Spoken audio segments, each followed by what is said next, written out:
Number 3. Order of the Solar Temple. This apocalyptic cult would make national headlines on October 4th, 1994, when 2 fires would break out in Switzerland, one at a farm and the other in a chalet. When the paramedics arrived at the scene, they would discover a total of 48 burned bodies across both locations. They had all been wearing white cloaks, but strangely enough, some of them also had a plastic bag over their heads. They were all laid out flat on the ground and in a circle. One of the sites was even surrounded by mirrors and occult symbols. On arrival, officers would also discover that the fires had been ignited with a remote-controlled device. But these fires wouldn't be an isolated incident. In fact, this was just the beginning. 1 year later, on December 15th, 1995, in France, 16 burned bodies would be discovered, laying in the formation of a star. Then 2 years later, on March 22nd, 1997, 5 more members would be discovered in Canada. They were yet again set ablaze by a remote-controlled device. Now, here's the terrifying part. Remember those plastic bags?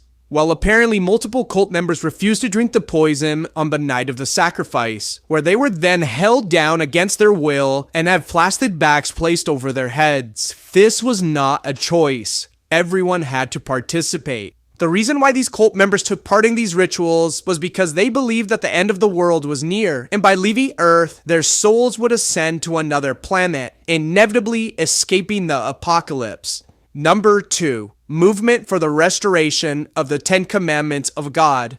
Could they not have thought of a shorter name? Now, this will probably be one of the most tragic endings to a cult that you will ever hear. But before I tell you how this all ends, let's first cover the cult's rise and beliefs. This was a religious movement that took place in Uganda from 1989 through the early 2000s. The group would claim to be a religious movement, garnering around 5,000 members at its peak. However, the rest of the world would categorize this group as a doomsday cult. The cult's beliefs were very simple. Members were strictly to follow the 10 Commandments. They thought that by doing so, they would escape the coming apocalypse. They actually feared breaking the commandments so much that a lot of the members outright refused to speak and would instead communicate using sign language.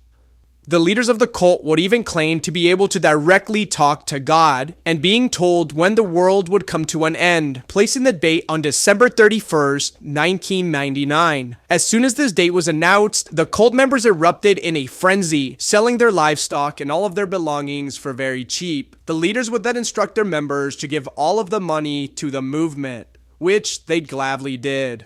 But eventually, the date of doomsday arrived, and surprise, nothing happened, causing the leaders to push the date back to March 17th, 2000. With the followers enraged and beginning to ask for their money back, the leaders could not afford to be wrong this time around. So on March 17th, 2000, all 530 members were instructed to attend a party inside of a boarded-up church. But just moments after the last person arrived, the party would quickly come to an end. With the only entrance to the church being shut, the building quickly erupted in flames. With no way out, all 530 members would be trapped inside and slowly burned alive. Police would later discover that 2 of the 5 cult leaders never attended the party. And just 4 days after the church fire, police would investigate all of the cult's properties, discovering an additional 395 bodies. The bodies of members that had been poisoned just days before the party, raising the total body count to over 900. The 2 cult leaders that are believed to have orchestrated these attacks managed to escape the country before being captured, and to this day, they remain free.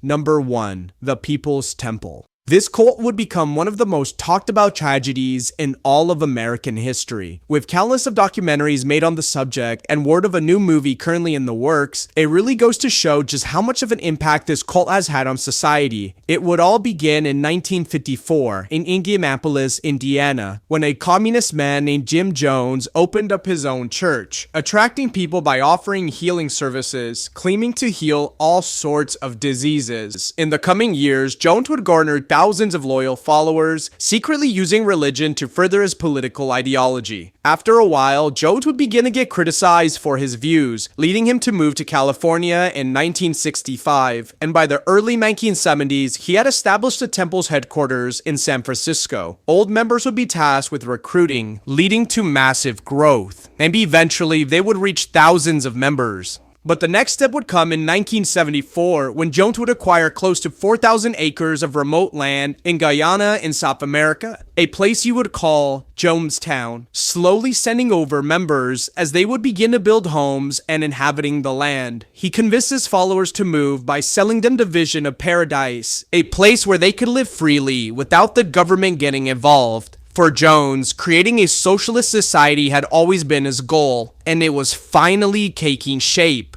By 1977, around 900 members lived on the compound, and this would also be the same year that Jones would permanently join them. But the moment he arrived, things quickly changed. Everyone was expected to work 8-hour days, followed by classes at night, where they would learn about socialism. Jones had effectively begun to brainwash his followers, even taking on the name Father. But everything would change on November 17, 1978, when a politician named Leo Ryan and his team arrived at Jonestown to investigate claims of abuse. After the investigation was complete, Ryan would be ambushed at the airstrip, where he and 3 others would be fatally gunned down.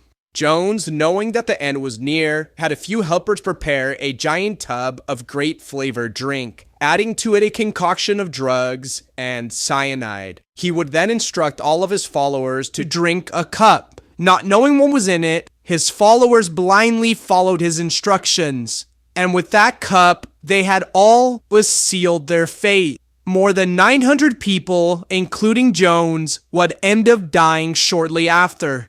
This incident would create the famous saying, "Don't drink the Kool-Aid," meaning to not blindly follow a leader or ideology without questioning or critical thinking, or you just might end up like the people at Jonestown.